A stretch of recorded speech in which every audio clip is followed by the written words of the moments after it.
Me voici parvenu sur un rivage ultime, à l'écart de tout, dans un trou oublié du reste du monde, au cœur d'une verdure d'autant plus précieuse qu'elle est anonyme. C'est un bout de campagne perdu au fond d'un royaume lointain, hors des fracas de ce siècle.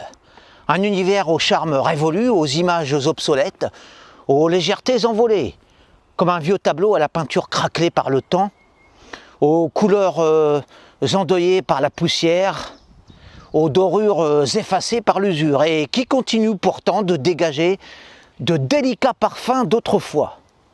Tout un enchantement qui n'a plus cours aujourd'hui et que je retrouve ici, sur cet îlot inexploré d'herbes folles et de solitude. Je me sens moi-même comme une âme jaunie dans ce décor de légendes ancestrales où se croisent tous les fantômes d'un passé auquel on ne croit plus.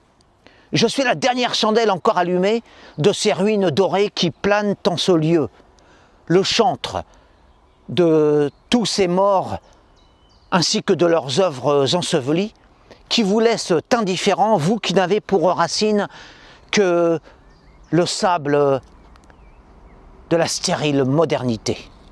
Moi, voyez-vous, je suis resté dans les terres sages et vertigineuses, familières et cosmiques, simples et prodigieuses de l'intemporalité, où dans l'harmonie universelle se rejoignent rois et gueux, se rencontrent sommets et horizons, se mêlent ombres et lumières afin d'y glorifier d'une seule voix la splendeur de la création.